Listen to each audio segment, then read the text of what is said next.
The chandelier light sparkled against the champagne flutes as waiters in crisp black ties wove between guests. Laughter mixed with soft classical music, creating that perfect atmosphere of wealth and privilege. I stood by the bar watching my husband James work the room, his designer suit fitting him perfectly as he moved from one executive to another with practiced ease. This was his element, the annual Pinnacle Investments Gala, where the city's financial elite gathered to congratulate themselves on another successful year. Before we jump in, tell us where you're tuning in from, and if this story touches you, make sure you're subscribed, because tomorrow I've saved something extra special for you. I smoothed down my midnight blue gown, the one James had specifically chosen for me. "Something that will finally make you look like you belong," he had said with that smile that never quite reached his eyes. 6 years of marriage had taught me to recognize when he was being helpful versus when he was being cruel. Tonight, like most nights lately, the line was blurring. My name is Emma Mitchell, and 7 years ago I fell in love with a man who saw me as a project. James Mitchell, rising star at Pinnacle Investments, with his Ivy League education and family connections that stretched back generations. I was teaching kindergarten when we met, something James initially found adorable before gently suggesting I find something more suitable once we were married. That was the first red flag I ignored. "Emma, come here." James beckoned me over with a slight frown. "Victoria wants to meet you." I plastered on my best smile and crossed the room to where James stood next to Victoria Barnes, the formidable CEO of Pinnacle Investments. She was exactly as James had described her, elegant, intimidating, and scrutinizing me like I was a financial portfolio with questionable returns. "So this is the teacher," Victoria said, extending her hand. "James tells me you've been married. For 6 years now?" "Yes, though I'm not teaching anymore," I replied, accepting her handshake. "I work with the Westlake Community Foundation now." Victoria's eyebrow arched. "Nonprofit? How fulfilling." "Emma loves helping people," James interjected, his arm sliding around my waist, fingers pressing a little too firmly. "Though sometimes I think she could have aimed higher. The foundation barely pays enough to cover her shopping habits." The women around us tittered with polite laughter. I kept my smile fixed, though it felt like it might crack my face. This was James's favorite routine, positioning himself as the generous husband who indulged his simple wife's charitable whims while financially supporting her. The truth was, the foundation paid me quite well, and my family had never been the financial burden James imagined. "Speaking of family," Victoria turned to me, "James mentioned your parents are coming to town next weekend. Will they be joining us for the partners' dinner on Saturday?" I felt James stiffen beside me. "Oh, Emma's parents aren't really comfortable in these kinds of settings," he answered for me. "They're more casual people." "What my husband means," I said, maintaining my composure, "is that my parents have other commitments that weekend. My father has business meetings." James gave me a look that clearly said we would discuss this later. The conversation shifted to Pinnacle's recent acquisition of a struggling competitor, and I was forgotten. That was how these events always went, James shining in his element while I was expected to be decorative and quiet. Later that night, as our driver took us home to our luxury condo in the Heights, James loosened his tie and finally acknowledged the tension. "You didn't need to mention your father's business meetings," he said, making air quotes with his fingers. "We both know Miguel's idea of business is fixing cars in that garage of his." I turned from the window to face him. "My father owns that garage, James. It's been successful for 20 years. "Yes, I know. Reyes Auto Shop serving the good working people of Riverdale." He rolled his eyes. "It's respectable work, Emma. I've never said it wasn't. But it's not the kind of business that Victoria Barnes would understand." And what exactly wouldn't she understand? James sighed, reaching for my hand in what seemed like a peace offering. "Look, I'm up for senior partner. Everything needs to be perfect right now. Victoria is old school. She believes in family, legacy, proper connections, having in-laws who... He paused, searching for words. Who aren't white and wealthy? I supplied. Don't put words in my mouth, he snapped. I'm not saying that. I'm saying that your family is. Different from the circles we move in. More. Down to earth. Low class is what you mean. My voice was quiet but firm. You've been dancing around saying it directly for years, but that's what you think. James ran a hand through his perfectly styled hair. Emma, be reasonable. Your parents are wonderful people, but they live in a completely different world from us, from the one I'm building for us. His voice softened. I'm doing all of this for our future, for the family we'll have someday.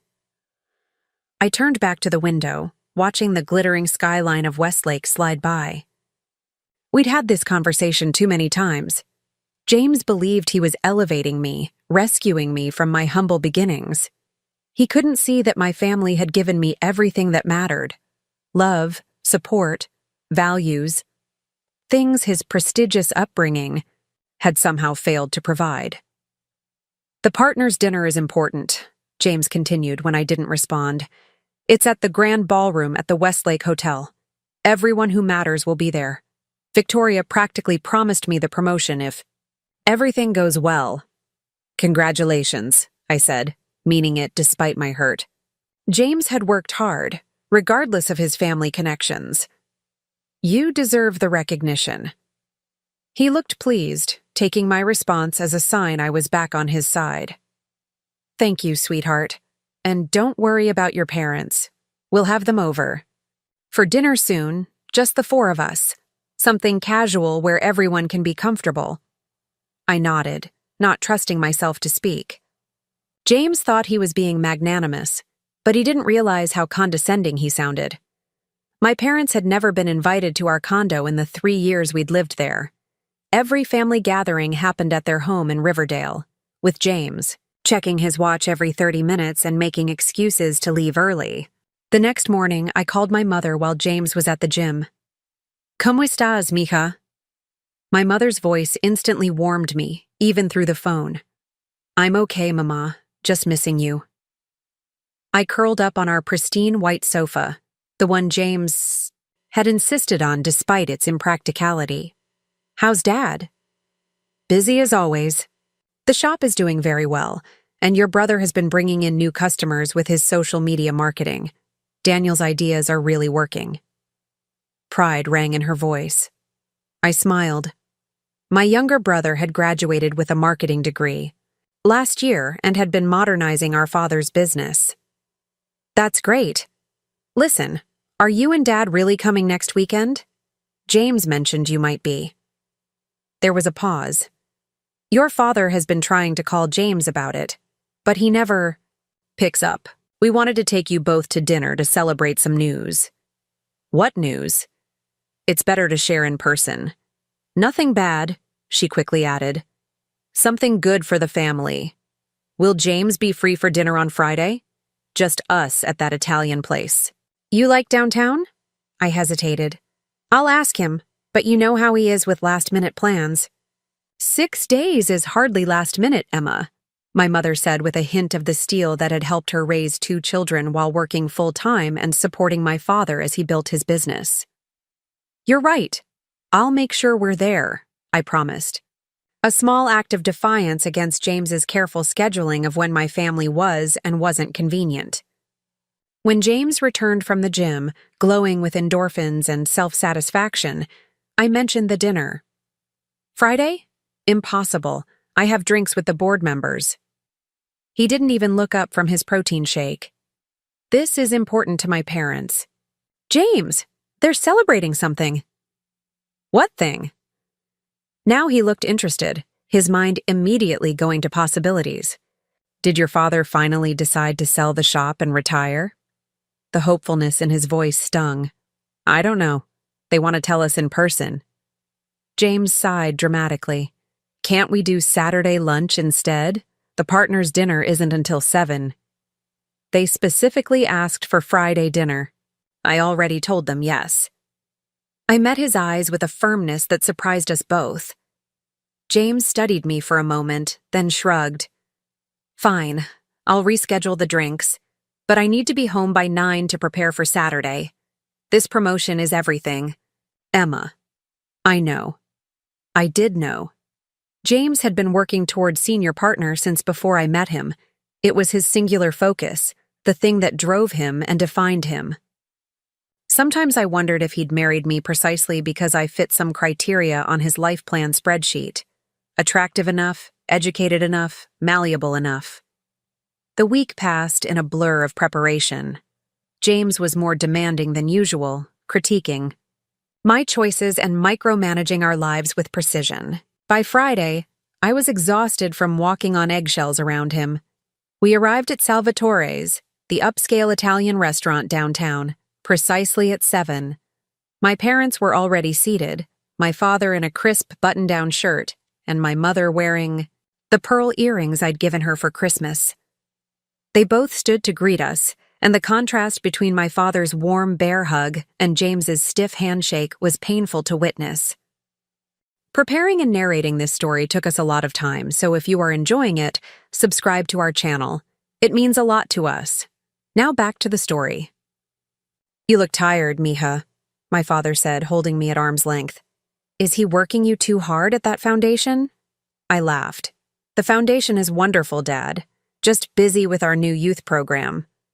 She's doing important work, my mother added with a pointed look at James, who was already studying the wine list.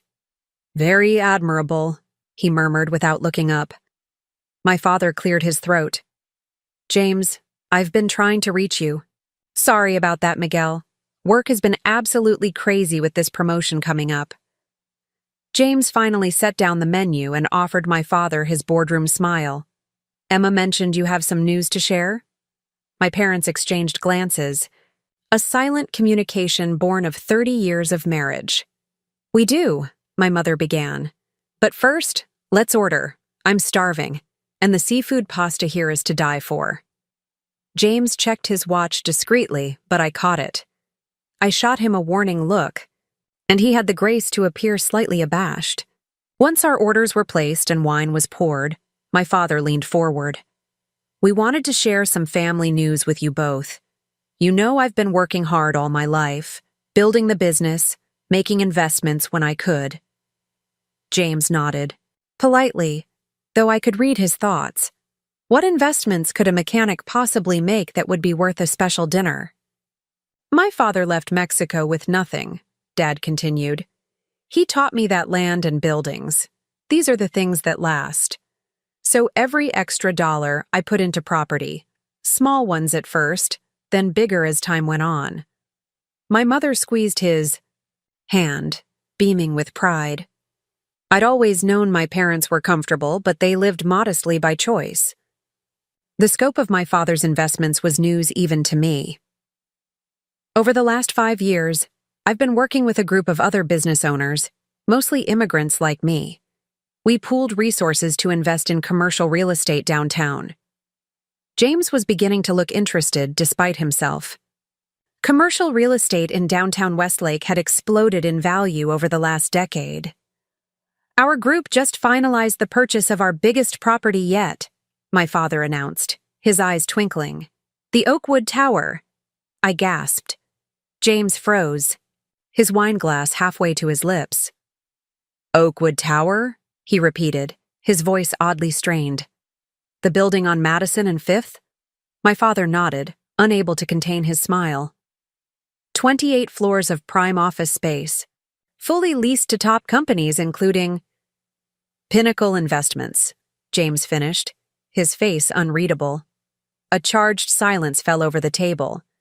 My mother, never one to miss dramatic timing, took a sip of her wine before adding, Yes, I believe. Your office is on the 25th floor, isn't it, James? James set down his glass carefully. It is. The implications hung in the air. My husband, who had spent years subtly belittling my family's background, who had deemed them too casual to meet his colleagues, who had never once invited them to our home, now discovered that his father-in-law was effectively his company's landlord. "Congratulations," James finally managed, his voice strained with forced enthusiasm. "That's quite an achievement, Miguel." "Thank you," my father replied simply. "We're very excited about this venture. In fact, I'll be meeting with your CEO next week to introduce myself as one of the new owners. Victoria Barnes, correct?" I watched as James processed this information, his face cycling through shock, disbelief, and something that looked almost like fear. "Victoria is very interested in the building's new ownership," my father continued casually. "Apparently, Pinnacle's lease is up for renewal soon." The waiter arrived with our appetizers, providing a momentary reprieve from the tension. As we began to eat, I caught my mother's eye. She gave me the slightest wink, and for the first time in years, I felt the power dynamic between my husband and my family shift dramatically. James was uncharacteristically quiet for the remainder of dinner, asking thoughtful questions about my father's business ventures and actually listening to the answers. When my father spoke about his plans for the building, James offered insights about tenant preferences with none of his usual condescension. By the time dessert arrived, James had extended an invitation to my parents to join us at the partners' dinner the following night. "As my guests of honor," he added with newfound respect. "Oh, I don't know," my father said, sharing another look with my mother. "Those formal events aren't really our style, right, James?" James had the good grace to look embarrassed.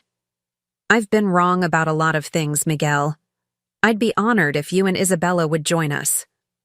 As we said goodbye outside the restaurant, my father hugged me extra tight. "You okay, mija?" he whispered. I nodded against his shoulder. "Better than okay." In the car ride home, James was subdued, staring out the window at the city lights. Finally, he broke the silence. "Your father is a very impressive man." "He always has been," I replied. "You just never bothered to notice." James turned to me, genuine remorse in his eyes for perhaps the first time in our marriage.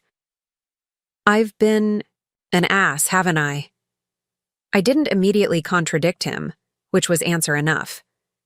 "I made assumptions about your family based on what? Their neighborhood? Your father's profession? God, Emma, I've been so blind." "Yes," I agreed simply. "You have." He reached for my hand, and I let him take it, though I wasn't ready to forgive quite yet. "I'm sorry. Truly sorry. I don't expect you to believe me right now, but I want to do better." I studied his face in the dim light of the passing street lamps. "This isn't about the building or my father's business success, James. It's about respect. My family deserved your respect regardless of what they owned or how much money they had." "I know," he said quietly. "I know that now." As our car pulled up to our building, I couldn't help but wonder if this revelation would truly change anything. James had just discovered that the family he had dismissed as low class was wealthy and influential enough to impact his career. Would it be enough to shift his worldview, or would he simply adjust his prejudice to exclude my family while maintaining it toward others? Only time would tell. But as I watched him thoughtfully looking up at the night sky, I allowed myself a small hope that perhaps this embarrassing revelation might be the beginning of real change for James. And for us. The morning of the partners. Dinner arrived with an unusual atmosphere in our condo. James was different, attentive, almost nervous as he asked if my parents needed a ride to the venue, if there was anything specific they might enjoy. It was jarring to witness this transformation, his sudden interest in people he'd spent years avoiding. "Your father might appreciate the Macallan 25, he mused while adjusting his cufflinks. "The Westlake has an impressive selection." I watched him from the vanity mirror as I fastened my earrings. "My father doesn't drink scotch. He prefers tequila, Clase Azul, and only on special occasions." James blinked, absorbing this information as if it were breaking news. Right, of course. He made a mental note, his brow furrowing slightly. What about your mother? Any dietary restrictions I should mention to the chef? You've had dinner with my parents at least 15 times, James, I replied, keeping my voice neutral. She's allergic to shellfish, always has been. He had the decency to look embarrassed. I knew that. I just want everything to be perfect tonight. I turned to face him fully. Because they're important now? Or because you're afraid my father will mention the building ownership to Victoria before you have a chance to control the narrative? The question hung in the air between us, heavy with accusation. James straightened his already immaculate tie. That's not fair, Emma. I'm trying here. You're trying because you have to, I countered, rising from the vanity stool. Not because you want to. That's not true, he insisted, though his eyes slid away from mine. Last night was illuminating. I realized I've been unfair to your family. I want to make amends. I smoothed down my emerald green gown, one I'd chosen myself, not one of James's approved options. Then start by treating them with genuine respect tonight, not the performance you put on for clients. The drive to the grand ballroom was quiet, tension simmering beneath polite silence. We arrived early as James insisted on overseeing the final preparations. The venue was stunning, crystal chandeliers casting prismatic light across marble floors, flower arrangements in strategic locations, waitstaff in formal attire gliding silently between gleaming tables. The Reyes family will be at our table, James instructed the event coordinator, a nervous young woman with a clipboard. Make sure there's Clase Azul available, and double-check that Mrs. Reyes's dinner has no shellfish whatsoever. The coordinator nodded, making notes.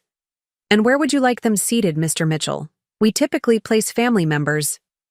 Next to Victoria, James interrupted. Mr. Reyes should be seated next to Victoria Barnes.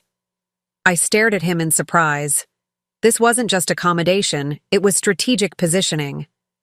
James caught my gaze and had the grace to look slightly abashed. Your father and Victoria will have plenty to discuss, he explained. It makes sense. Before I could respond, the doors opened, and the first guests began to arrive. James immediately switched into host mode, greeting board members and their spouses with practiced charm. I took my assigned position at his side, playing the supportive wife role I'd perfected over the years. Tyler Wong, James's closest colleague and sometimes friend, approached with his wife May. Emma, gorgeous as always, Tyler said, kissing my cheek. James mentioned your parents are joining tonight? That's a first. Yes, they'll be here soon, I replied, noting how Tyler's eyebrows rose slightly. Wonderful, May said warmly. I've heard so much about them from you. It'll be nice to finally meet them. James rejoined us, champagne flutes in hand. The Reyes family has been difficult to pin down, he said with a light laugh. Miguel runs a successful business empire that keeps him quite busy. Tyler blinked in surprise at this characterization, so different from the simple mechanic narrative James had pushed for years. I took a sip of champagne to hide my expression. Business empire? Tyler repeated. Real estate investments, primarily, James explained casually, as if he hadn't learned this information just yesterday. Commercial properties downtown. Very impressive portfolio. I excused myself, needing a moment away from James's revisionist history. In the ladies' room, I leaned against the marble counter, taking deep breaths. The woman I saw reflected in the mirror looked confident, elegant, nothing like the insecure kindergarten teacher James had rescued 7 years ago. When had that transformation happened, and why hadn't I noticed until now? When I returned to the ballroom, my parents had arrived. My mother looked stunning in a deep burgundy dress that complemented her warm complexion, her silver-streaked hair swept into an elegant updo. My father stood tall in his tailored suit. Not new, I realized, but well-made and perfectly fitted. They looked completely at ease, greeting people with genuine warmth that made James's practiced charm seem hollow by comparison. "Emma?" My mother embraced me. "This place is beautiful, mija." "You both look amazing," I said, returning her hug before kissing my father's cheek. "Your mother always looks amazing," Dad replied with the same adoration he'd shown for 30 years. James approached, all smiles. "Miguel, Isabella, welcome. Let me introduce you to everyone." What followed was surreal. James guided my parents through the room with the proud air of someone showing off treasured family members, not the reluctant obligation I'd witnessed at every previous encounter. More jarring still was how effortlessly my parents charmed the room. My mother discussed art with a board member's wife who served on the museum committee. My father engaged in a detailed conversation about market trends with the firm's CFO. They belonged here, had always belonged here, despite James's insistence otherwise. Victoria Barnes arrived fashionably late, commanding attention in a tailored black suit that exuded power. James immediately steered my parents toward her. "Victoria, may I introduce my father-in-law, Miguel Reyes, and his lovely wife, Isabella?" Victoria's perfectly arched eyebrow rose slightly. "Miguel Reyes? From the Oakwood Tower Investment Group?" My father smiled, extending his hand. "The very same. A pleasure to meet you properly, Ms. Barnes. I believe we have a meeting scheduled next week." "Indeed we do," Victoria replied, her calculating gaze reassessing everything she thought she knew. I wasn't aware of the connection to James. "My son-in-law can be modest about family ties," my father said with a pointed look at James that only we would understand. Victoria laughed, a genuine sound rarely heard in these settings. How refreshing. James has many qualities, but modesty isn't usually among them. James maintained his smile, though I noticed the slight tightening around his eyes. "Family is everything, isn't it?" he said smoothly. "Absolutely," Victoria agreed, taking my mother's arm. "Isabella, you must tell me how you raised such a poised daughter. Emma always stands out at these functions, authentic in a sea of pretense." My mother beamed with pride, and I felt a rush of gratitude toward Victoria, who had never before acknowledged me so directly. The group moved toward our table, Victoria keeping my parents close as she introduced them to key board members. James leaned toward me, his voice low. "They're doing well." "They've always done well," I replied quietly. "You just never gave them the chance to show it." His jaw tightened, but he said nothing as we took our seats for dinner. The meal progressed smoothly, course after exquisite course served with practiced efficiency. My father captivated the table with stories of his journey from mechanic to business owner to real estate investor. My mother charmed everyone with her warmth and sharp observations. I watched James watching them, something shifting behind his eyes with each passing moment. When Victoria tapped her glass for attention, the room quieted. This was the moment, the announcement of the new senior partner that James had worked toward for years. Pinnacle Investments has always been about recognizing excellence, Victoria began, standing regally at the head of the table. Tonight, we celebrate not just our financial success, but the people who make that success possible. James straightened imperceptibly, his expression carefully neutral, despite the anticipation I knew he felt. "Leadership comes in many forms," Victoria continued. "Sometimes it's about making the bold moves, taking the risks that others shy away from. Sometimes it's about having the wisdom to recognize opportunities that others miss." She paused, surveying the room. "Our new senior partner has demonstrated both these qualities consistently. Their commitment to this firm, their innovative approach to client relationships, and their ability to build lasting partnerships have set them apart." James's hand found mine under the table, squeezing slightly. This was his moment. All the late nights, the networking events, the political maneuvering within the firm. It was about to pay off. I'm delighted to announce that our new senior partner is... Victoria paused for effect. Tyler Wong. The room erupted in applause. James's hand went slack in mine. Tyler stood, clearly surprised but delighted, accepting Victoria's handshake and the congratulations of those around him. I turned to James, whose face had hardened into an unreadable mask. "I'm sorry," I whispered, genuinely sympathetic despite everything. I knew how much this meant to him. He didn't respond, mechanically joining the applause while something cold and calculating settled in his eyes. When Tyler approached our table, James stood and embraced him with convincing enthusiasm. "Congratulations, Tyler. Well deserved," he said, his voice betraying nothing of his disappointment. "Thanks, man. I was sure it would be you," Tyler replied, his sincerity making it worse somehow. "Clearly Victoria made the right choice," James said smoothly. The remainder of the evening passed in a blur of forced pleasantries and champagne. James maintained his composure with the skill of someone who had spent a lifetime concealing his true feelings. Only I could see the devastation beneath the performance. My parents, sensitive to the undercurrents, made their graceful exit shortly after dessert was served. My mother hugged me tightly, whispering, "Call me tomorrow, mija. We need to talk." I nodded, watching as James shook my father's hand with perfect politeness. "Thank you both for coming. It meant a great deal to have you here." Once they were gone, James circulated the room one final time, congratulating Tyler repeatedly, laughing at Victoria's jokes, playing the good soldier. But when he thought no one was watching, his eyes followed Victoria with something close to hatred.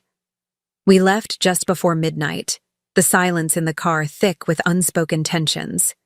James stared out the window, his profile sharp in the passing streetlights. "It should have been me," he finally said as we neared our condo. "I know," I replied softly. "I'm sorry, James." He turned to me, his expression bitter. "Do you know what she told me when I asked her privately? That I lack genuine connection with people, that I'm all surface, no substance." He laughed hollowly. 5 years of playing her political games, and she feeds me that new age garbage. I remained silent, uncertain what response he wanted. "The worst part?" he continued, anger building in his voice. "She spent 10 minutes talking about how impressed she was with your father, how his authentic approach to business was refreshing, as if a mechanic who got lucky with real estate has anything to teach Pinnacle Investments." And there it was, the mask slipping, revealing the same old prejudice beneath. "My father didn't get lucky," I said quietly. "He worked incredibly hard and made smart decisions based on values you don't even recognize." "Values?" James scoffed. "Is that what we're calling it now?" The car pulled up to our building, and I got out without waiting for James. In the elevator, we stood on opposite sides, the distance between us far greater than the physical space. Inside our condo, James headed straight for the bar, pouring himself a generous scotch. I slipped off my heels, suddenly exhausted by more than just the late hour. "What did your mother mean when she said you need to talk tomorrow?" James asked. Abruptly. I shrugged. "I don't know. Family matters? Probably." "Family matters," he repeated, taking a long drink. "Like the fact that your father now has leverage over my entire career?" "That's not how my father operates," I said firmly. "He doesn't use people." "Everyone uses leverage, Emma.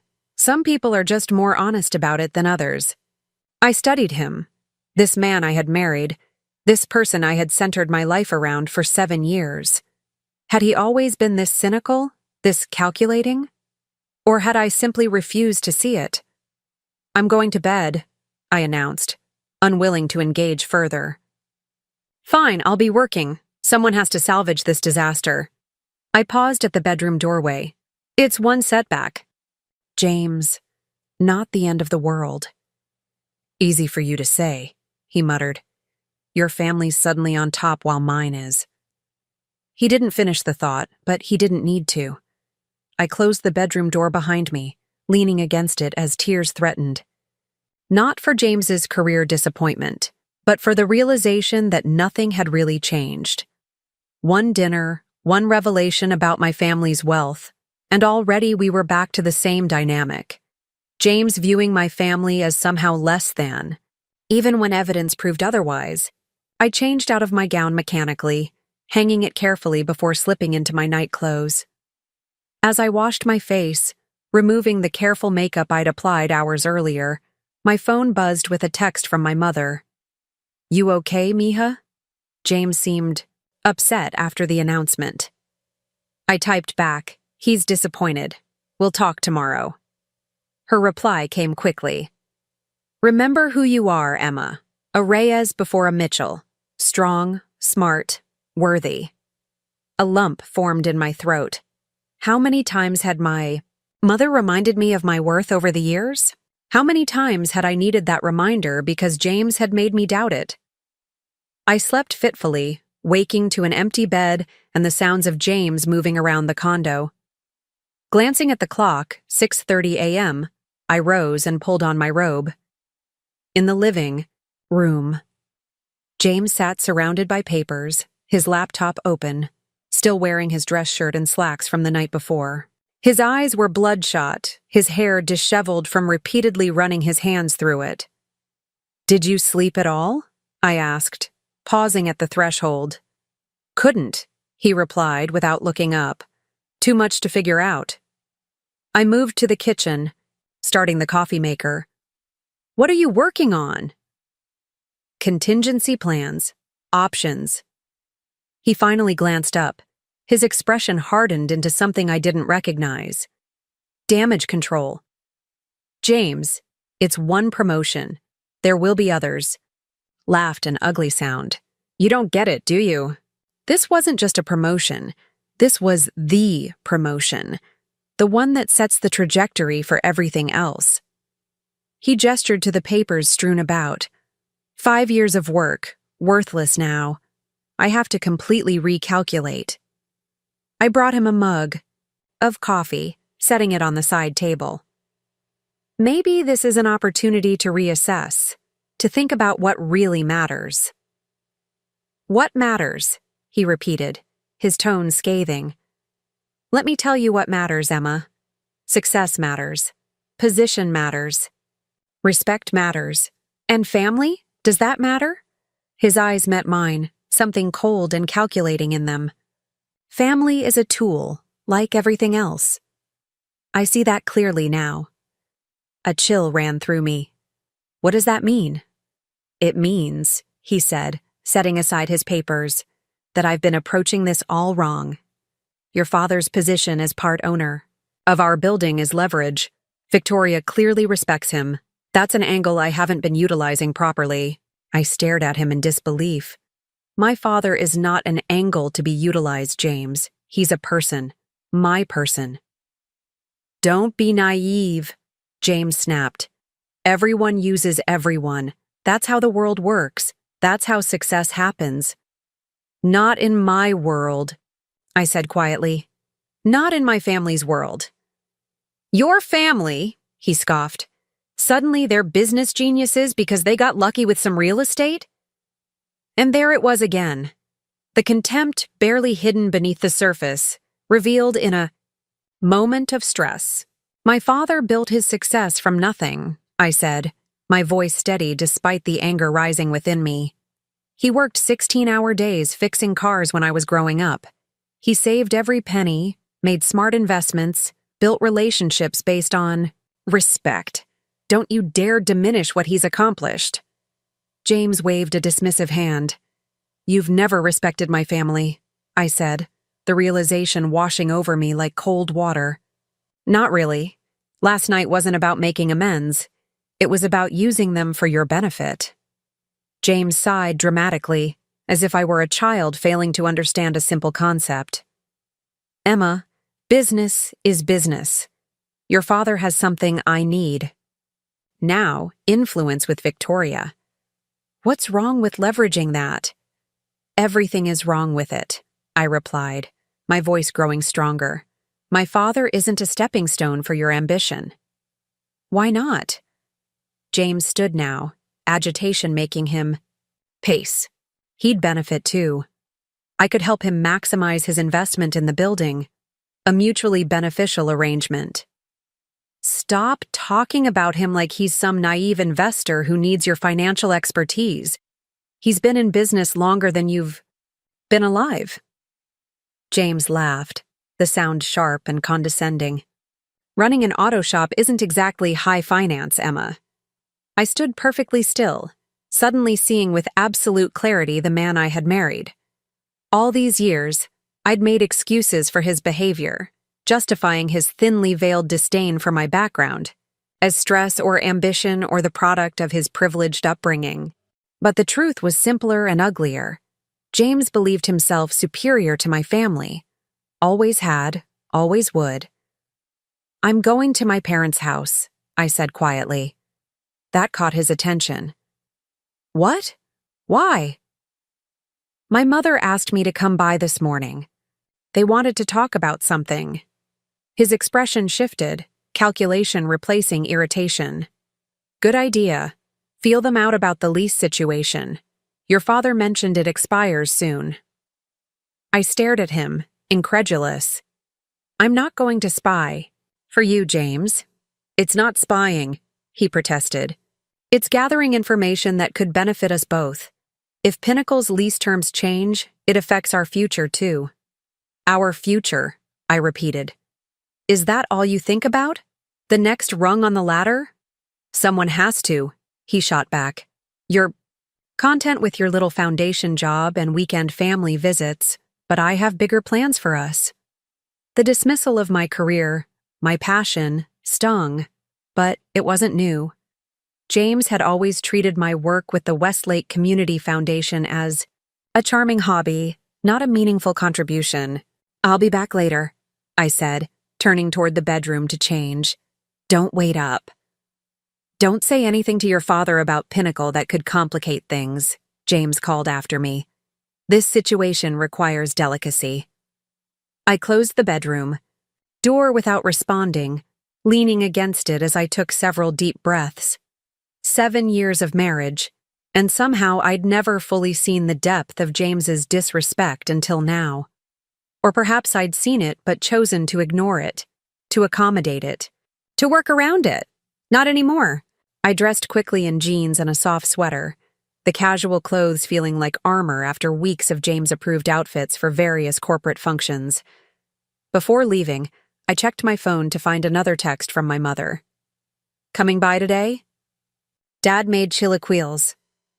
The mention of my father's specialty breakfast brought an unexpected lump to my throat.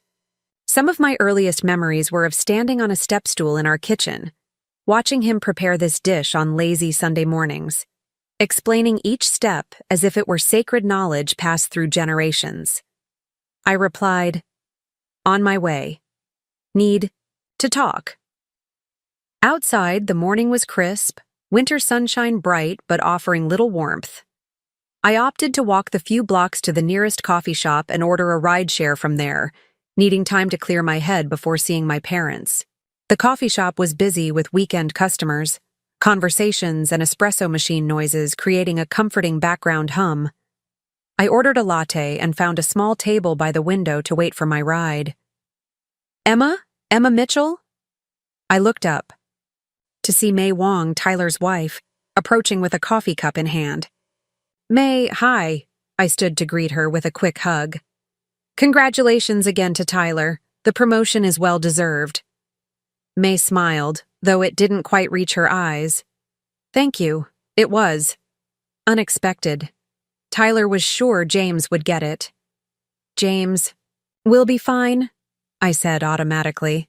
The response trained into me after years of being the supportive corporate wife. May glanced around before asking, Mind if I join you for a minute? Please. I gestured to the empty chair opposite mine. She sat, setting her cup down carefully. I wanted to check on you, actually. Things seemed tense last night. I blinked in surprise. May and I were friendly but not close.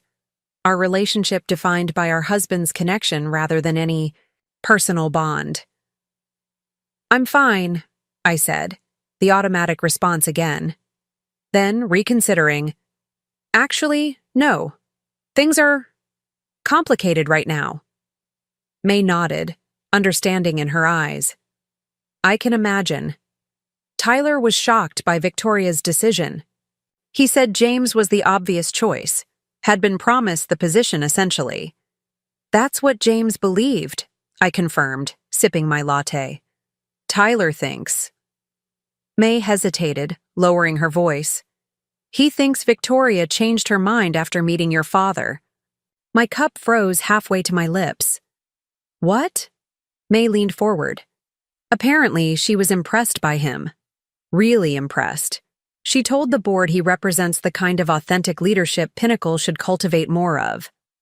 "But my father doesn't even work in finance," I said, bewildered. "Exactly.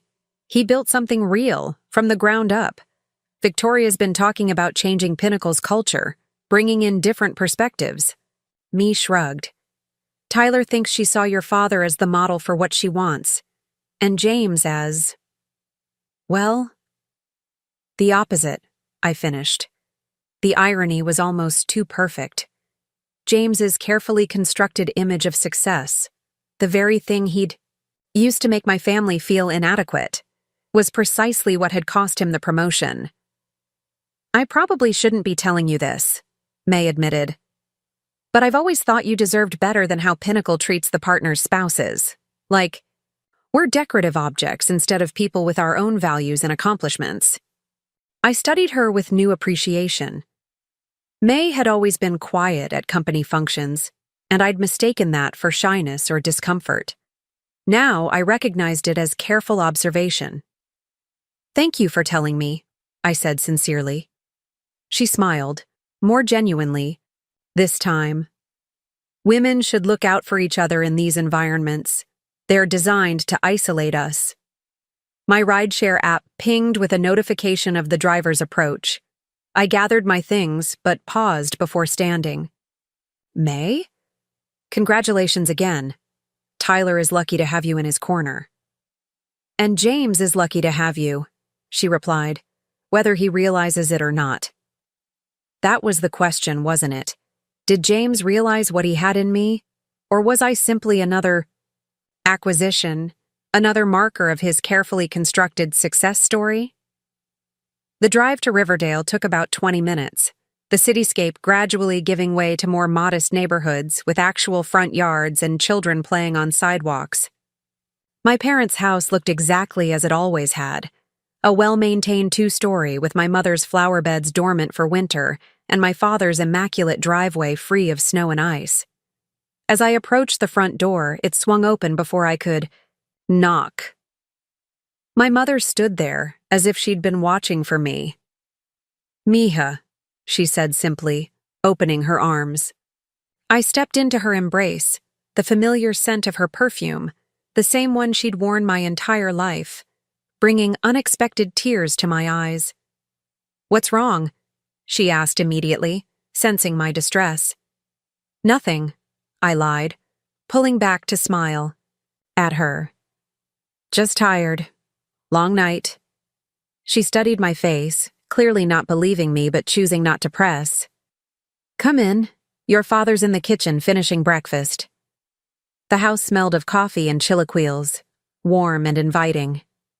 Family photos lined the hallway, my kindergarten graduation, Daniel's college acceptance, my parents' 25th anniversary trip to Mexico City.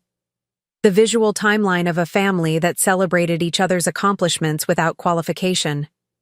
In the kitchen, my father stood at the stove, expertly flipping strips of tortilla in a sizzling pan. He looked up when I entered, his face breaking into a wide smile.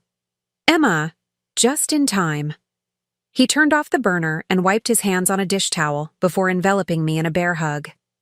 "Smells amazing, Dad," I said, returning his embrace. "Sit." "Sit?" he insisted, guiding me to the kitchen table. "Coffee?" "Please." My mother joined us, bringing plates and silverware.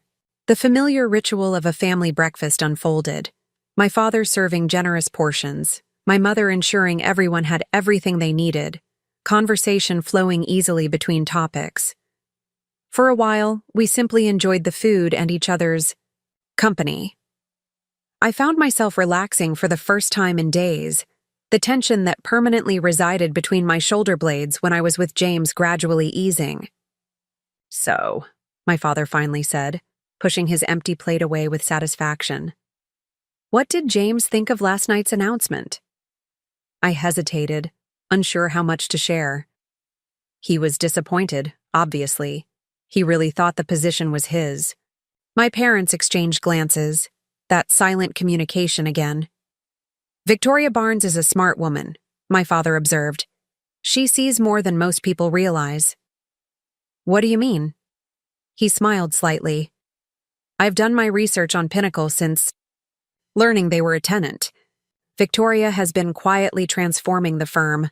More diversity in hiring, more community investment, less of the old boys club mentality."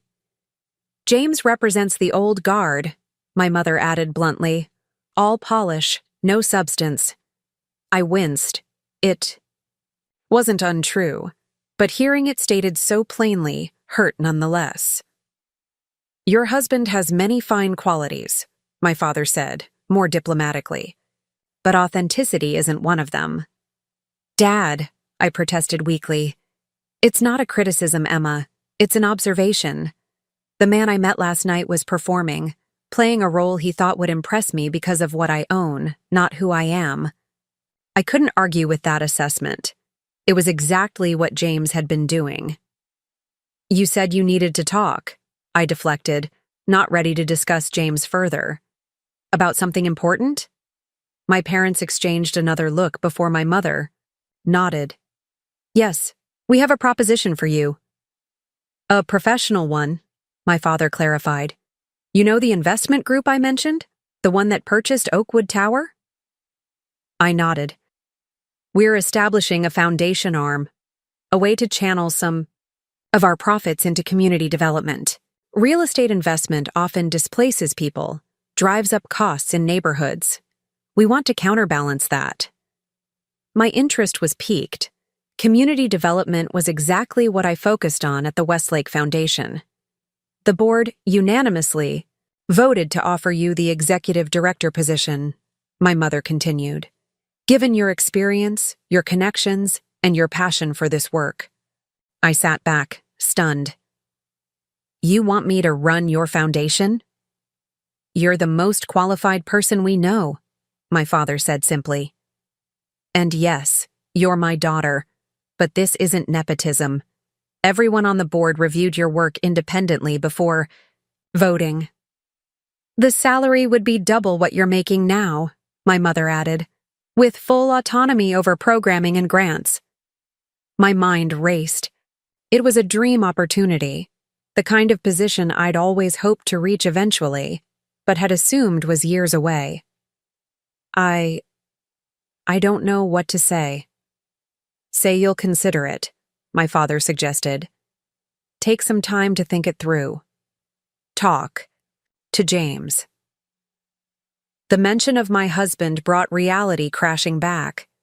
James would hate this. He'd see it as charity from my family, as undermining his position as the primary breadwinner, as evidence that my parents were trying to control our lives. "When would you need an answer?" I asked. "End of next week?" my mother suggested. "We're hoping to announce the foundation's launch next month." I nodded, grateful for the breathing room. "I'll think about it. It's an amazing opportunity." "One more thing," my father said, his expression turning serious. "This position would require you to work directly with Victoria Barnes occasionally. Pinnacle is establishing a partnership with several downtown development projects." Of course, it was. The universe had a twisted sense of humor. "Would that be a problem?" my mother asked carefully.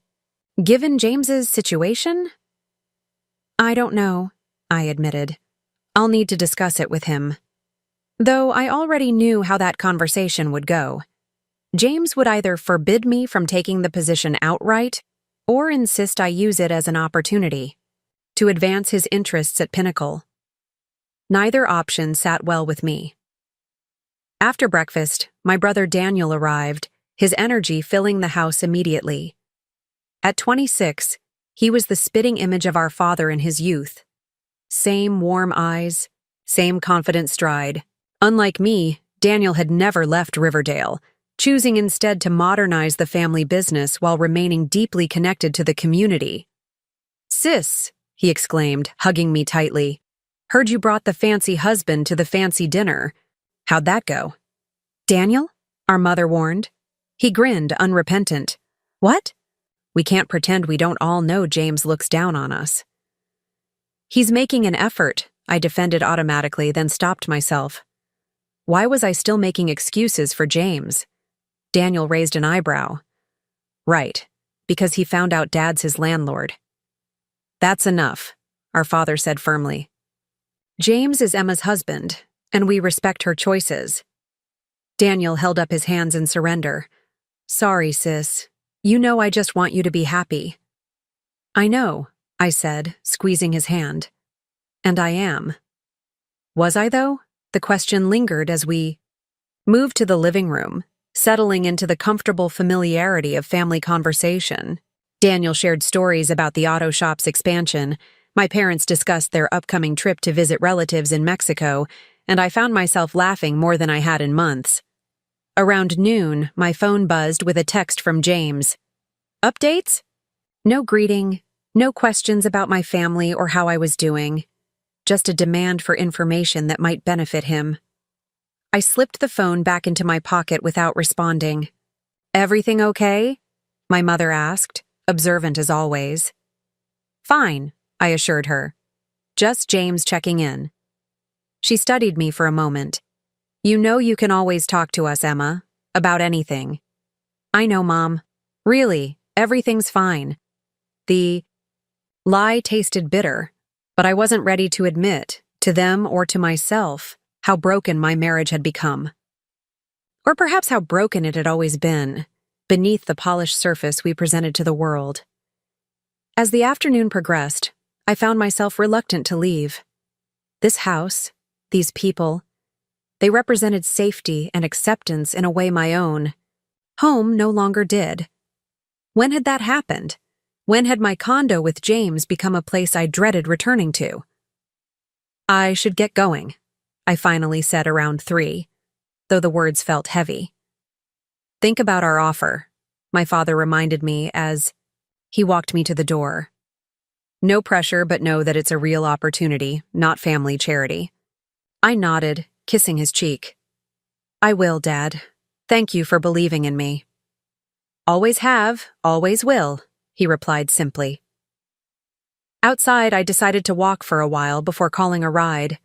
The Riverdale neighborhood was quiet on this winter afternoon. Occasional children's laughter drifting from backyards or the small park at the center of the community. I found myself at that park almost without conscious decision, sitting on a bench overlooking the empty playground. My phone buzzed again. "James. Call me. Important developments." I sighed but dialed his number. He answered immediately. "Finally," he said without preamble. "Where have you been all day?" "With my family, as I told you this morning." Right. Listen, we need to talk strategy. Tyler called. He wants to meet for drinks tonight. Says he has information about Victoria's decision that could help me reposition." "James, I said wearily. "Maybe it's time to accept the promotion went to someone else and move forward."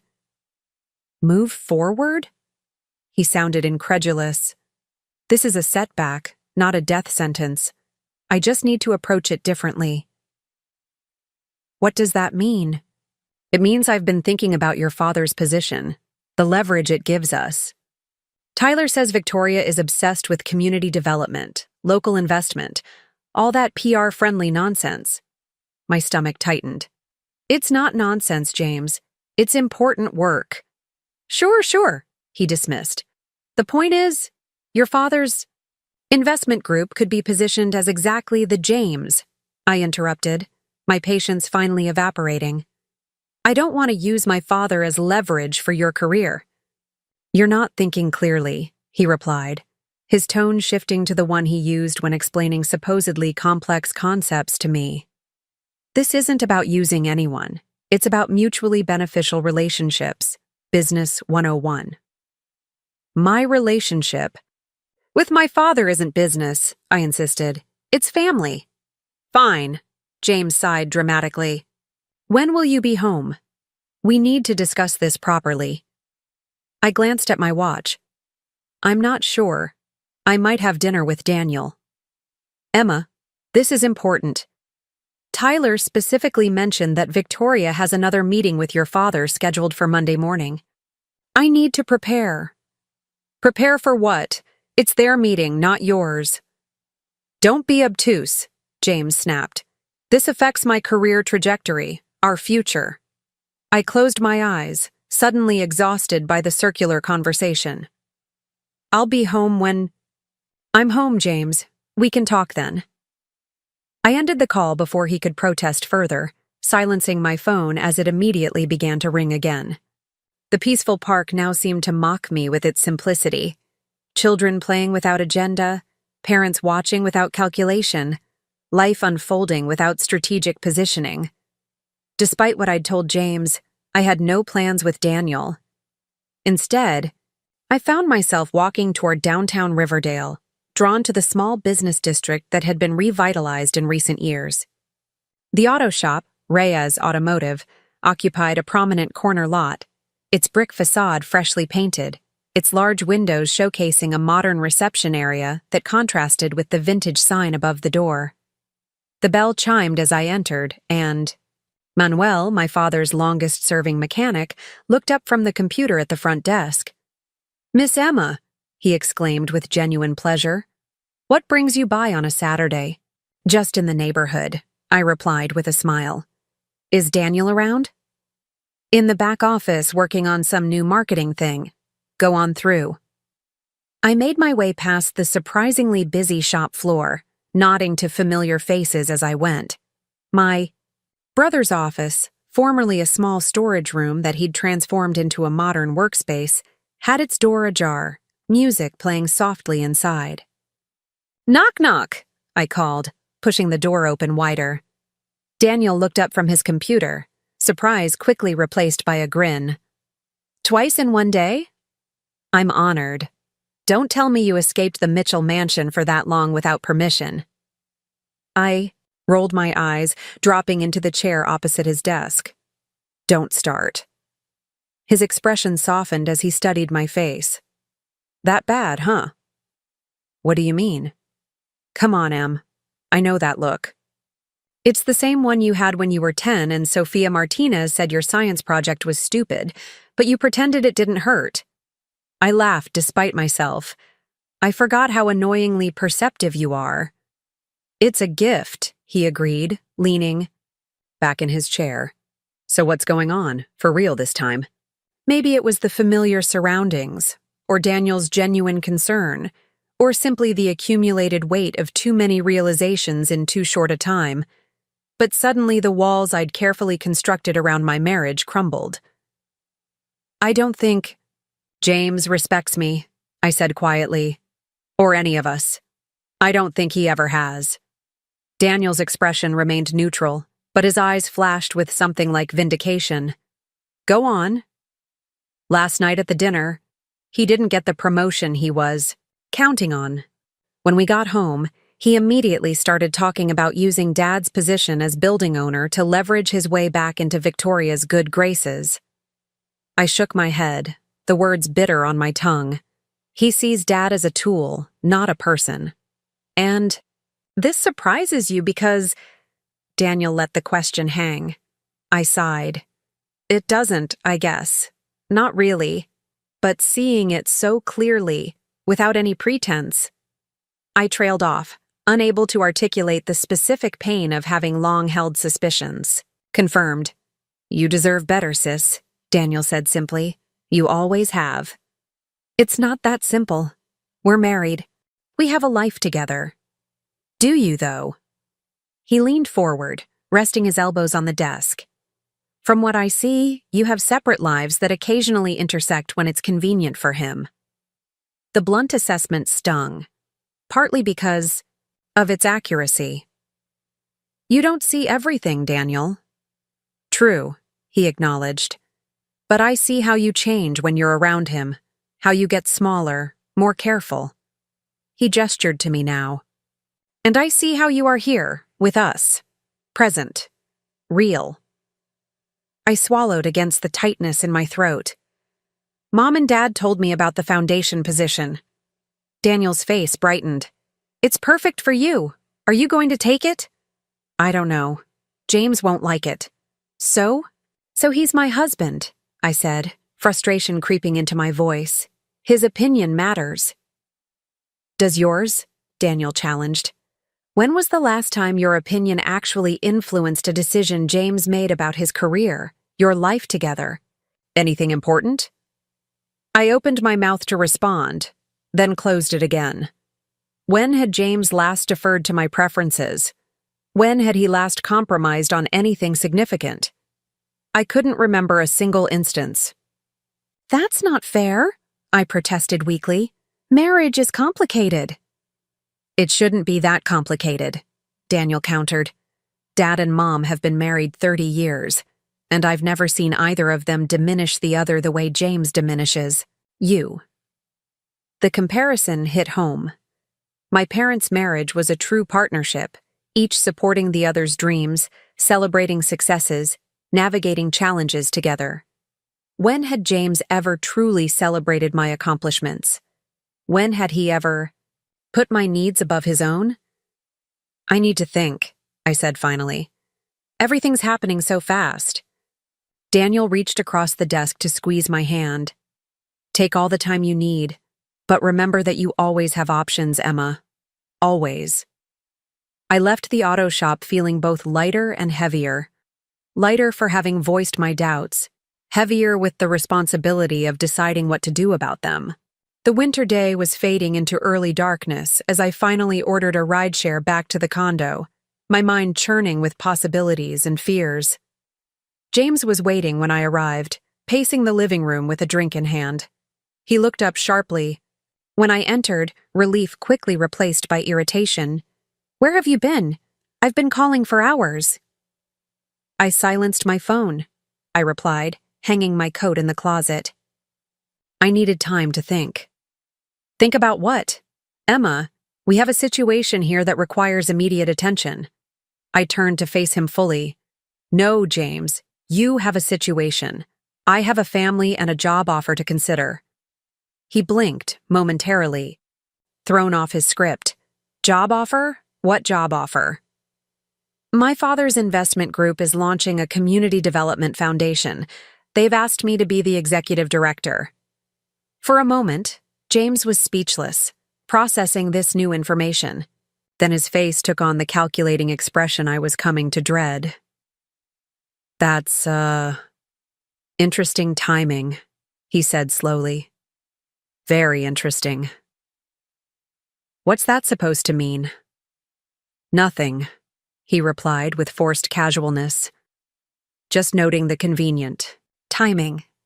Your father acquires my company's building, I lose a promotion, and suddenly there's a prestigious position waiting for you. He took a sip of his drink. Connect the dots, Emma. Anger flared hot and unexpected. The dots? What exactly are you implying? I'm not implying anything.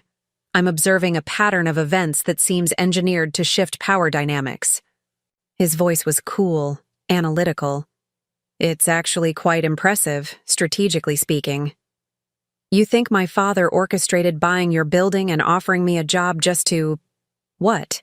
Make you feel less important? James shrugged one shoulder. People have gone to greater lengths for less. I stared at him, truly seeing him perhaps for the first time. This man, who viewed everything through the lens of power and manipulation, who couldn't conceive of actions motivated by anything other than strategic advantage, was a stranger to me. Not everyone thinks like you, James, I said quietly. Some people do things because they're right, not because they're advantageous. Noble sentiment, he replied with a thin smile. Naive, but noble. Is that how you see me? Naive? I see you as someone who doesn't fully understand how the world works, he said carefully. Which isn't your fault. You were raised with different values. Different from what? Manipulation? Constant calculation of advantage? James sighed, setting down his glass. You're being emotional. Can we discuss this rationally? Oh, I'm being perfectly rational, I countered.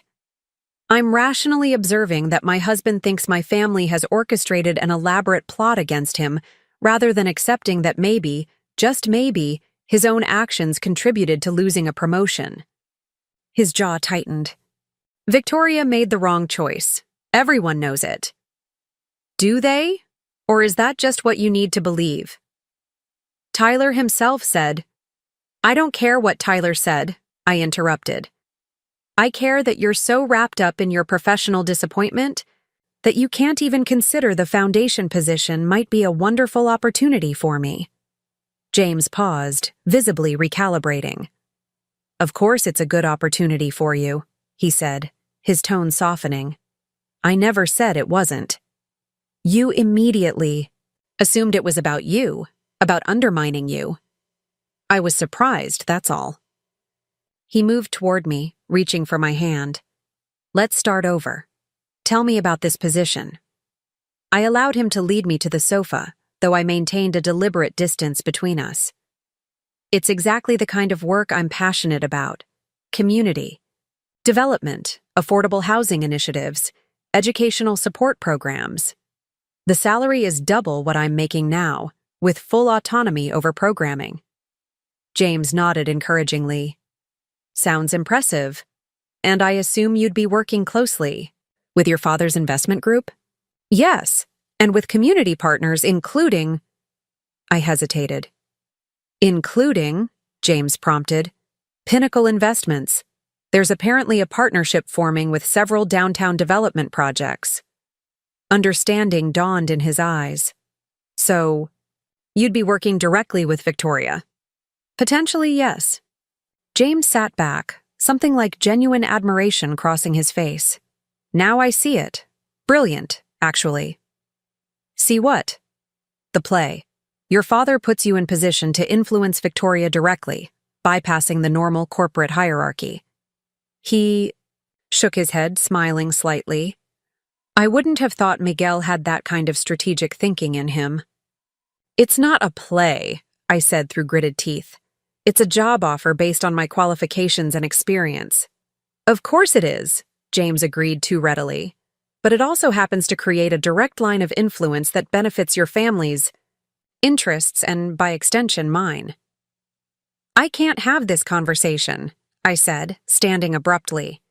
You're incapable of seeing anything except through the lens of advantage and manipulation.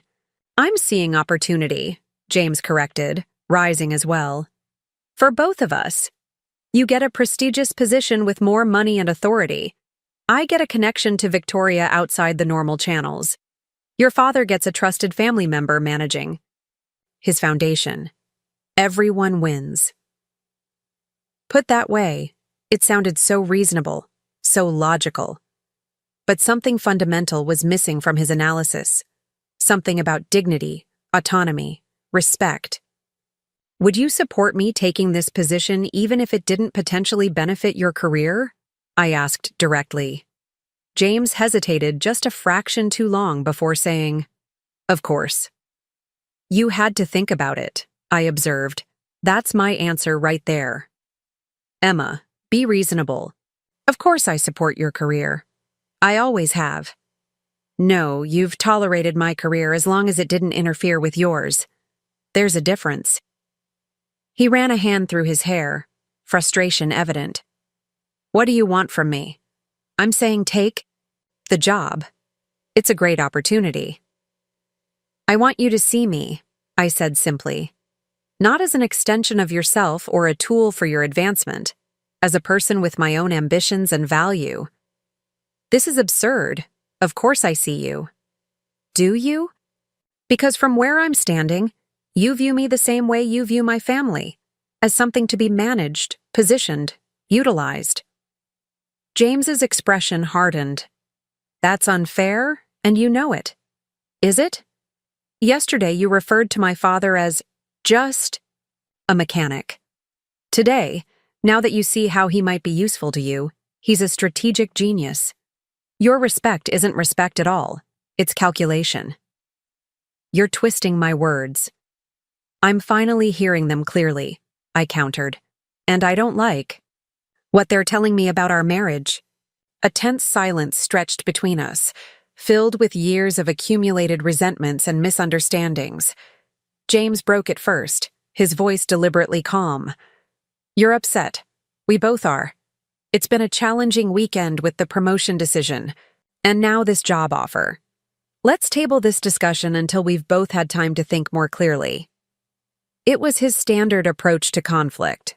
Postpone, deflect, then proceed as if nothing had happened.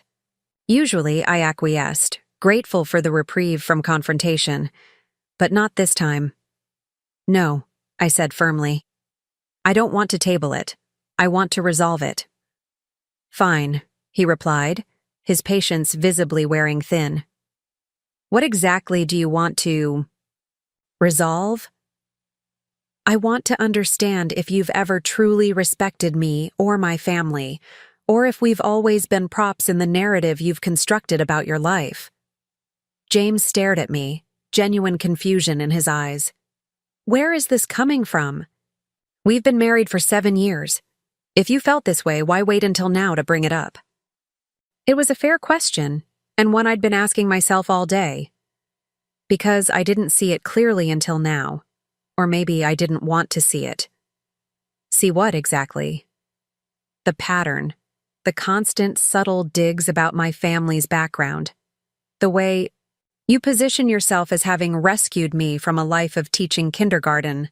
The fact that my parents have never once been invited to our home. My voice grew stronger with each example.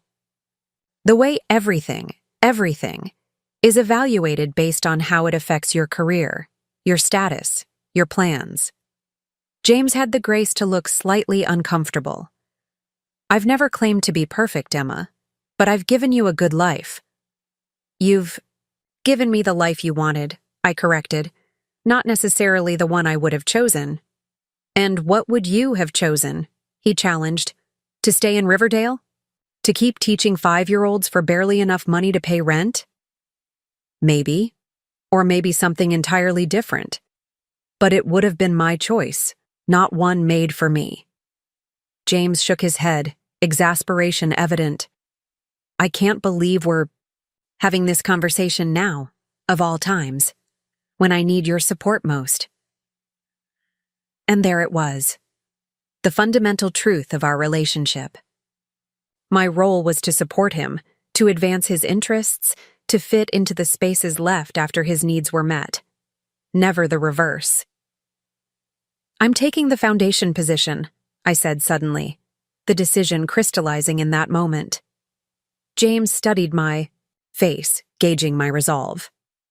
Okay, he said carefully. We can make that work, but we need to be strategic about how— No, I interrupted.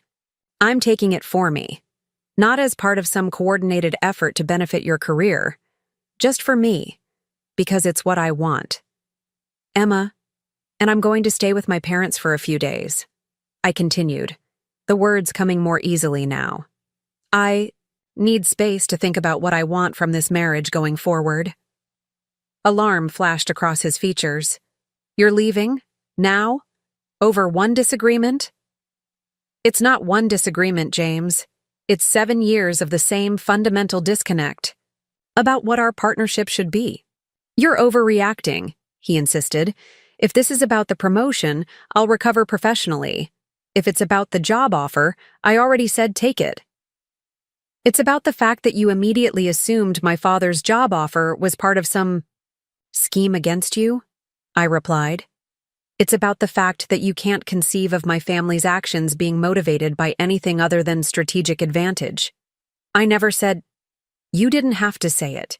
It's in every interaction, every dismissive comment, every time you check your watch at their house or make excuses to leave early. James paced the room, agitation evident in every movement.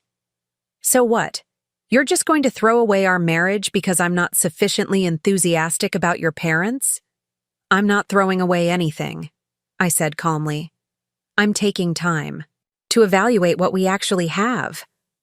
James stopped pacing, his expression shifting from frustration to calculation. This is about the promotion, isn't it? You see me as less valuable now that I've experienced a setback. The accusation was so absurd, so perfectly illustrative of how he viewed relationships, that I actually laughed. Is that how little you think of me? That I'd leave because you didn't get a title? Then why now? He demanded. Why this sudden crisis after 7 years? Because seeing how you reacted to my family's success showed me exactly what you think of us, I replied, simply, and it's not something I can unsee.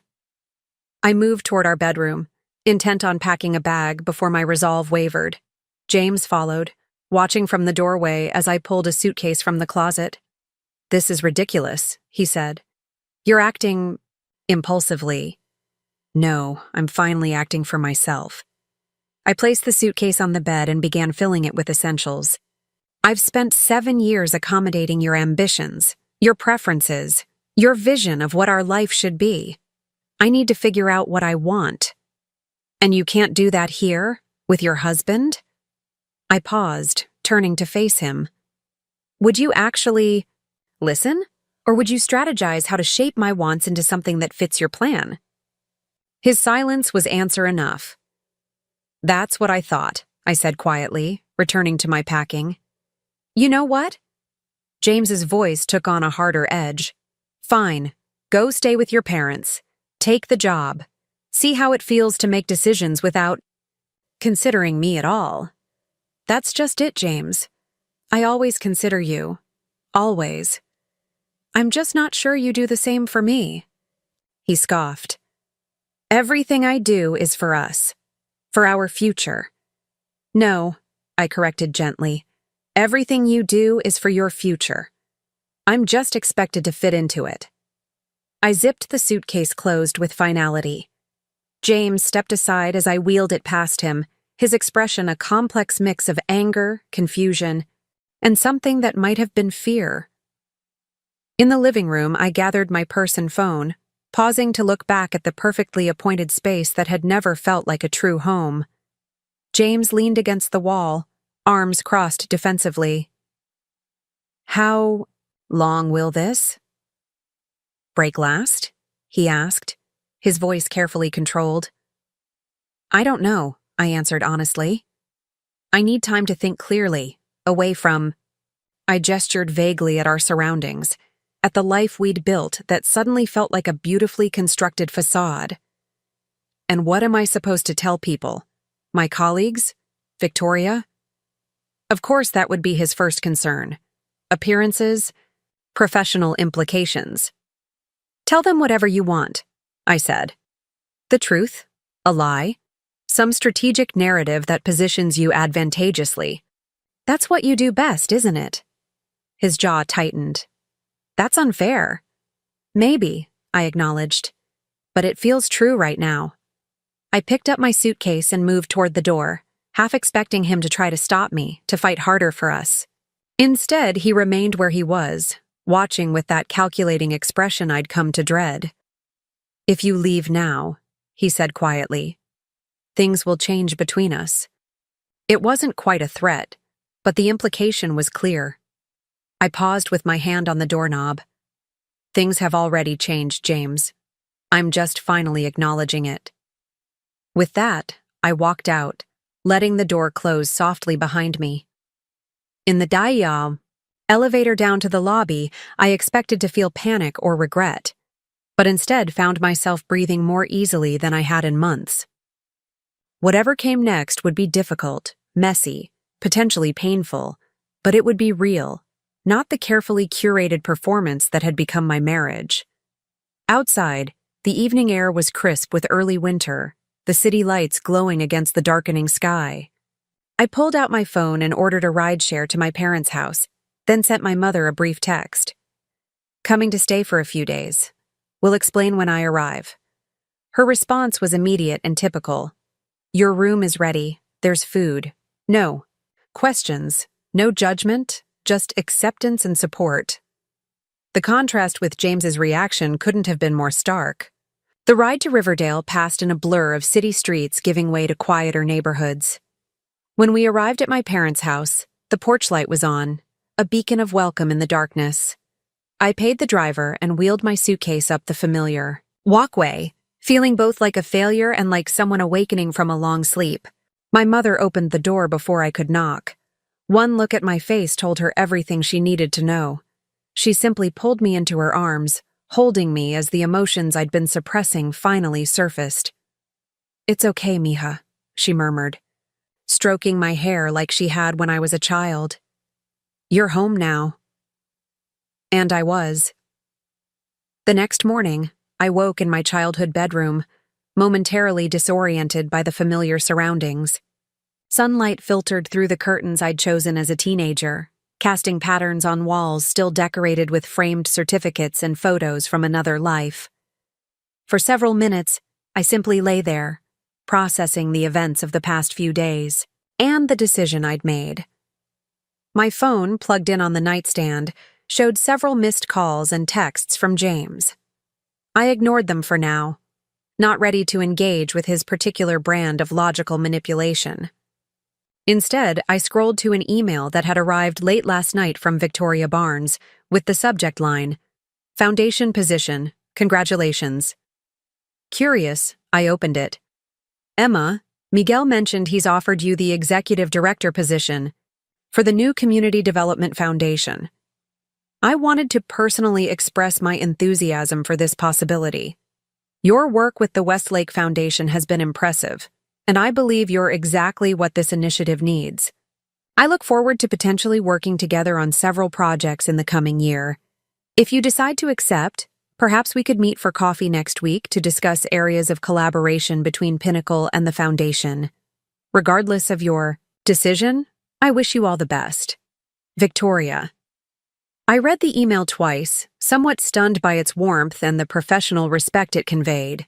In 7 years of being married to James, Victoria had never addressed me directly, never acknowledged my work or capabilities. Yet here she was, reaching out colleague to colleague, separate from any connection to my husband. A knock at the Docker interrupted my thoughts. "Emma, coffee's ready when you are," my father called. "Be right there," I replied, setting the phone aside and stretching before getting up. Downstairs, my parents were already at the kitchen table, my father reading the newspaper the old-fashioned way, in print, while my mother finished a crossword puzzle. The normalcy of the scene was comforting. "Good morning," I said, pouring myself a cup of coffee before joining them.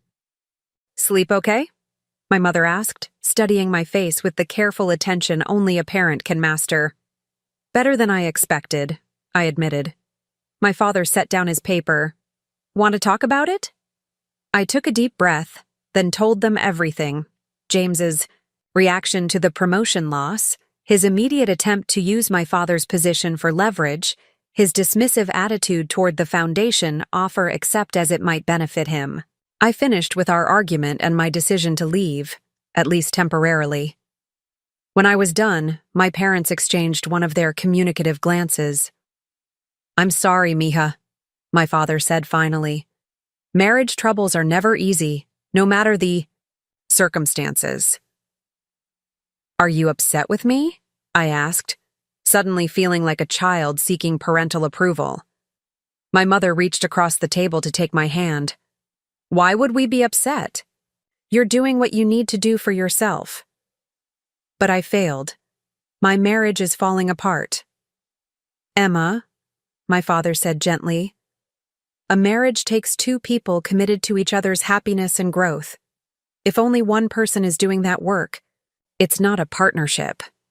You haven't failed, my mother added firmly. You've finally decided to value yourself as much as we value you. Tears stung my eyes at their unconditional support. I don't know what happens next. No one ever does, my father replied with a small smile. That's life. But whatever you decide, we're here. After breakfast, I retreated to the backyard, bundled against the winter chill, needing space to think. My phone buzzed with another text from James. We need to talk. This silence is childish and unproductive. Typical. Any behavior that didn't conform to his preferences was labeled immature or irrational. I was about to put the phone away again when it rang. Not James. This time, but Victoria Barnes. Surprised, I answered. Emma, thank you for picking up, Victoria said, her voice warm but professional. I hope I'm not interrupting your weekend. Not at all, I assured her, puzzled by the call. I sent an email last night but wanted to follow up personally. Your father speaks very highly of your work, and after reviewing your contributions to the Westlake Foundation, I share his enthusiasm. Thank you, I said, still wondering about the purpose of the call. I'll be direct, Victoria continued. I believe the foundation position would be perfect for you, and I'm eager to establish a working relationship. However, I'm aware of the complications that might arise given James's situation at Pinnacle. So that was it. She was concerned about professional boundaries and conflicts of interest. I understand your concerns, I began. Oh, I'm not concerned for myself, Victoria interrupted with a light laugh. I'm concerned for you. Working with your husband's company after he was passed over for promotion could create tensions. I wouldn't want that to impact your decision about a position you're clearly qualified for. Her consideration caught me off guard. That's very thoughtful. Honestly, Emma, I've always been impressed by you. You have a genuineness that's rare in our circles, much like your father. There was a pause before she added, If I may speak candidly? Please do. I've worked with James for 5 years. He's technically brilliant, politically savvy, and extraordinarily ambitious. Another pause. But those aren't the qualities Pinnacle needs in leadership right now. We're shifting toward a more community-focused approach, emphasizing relationships over transactions. Tyler embodies that philosophy. James doesn't.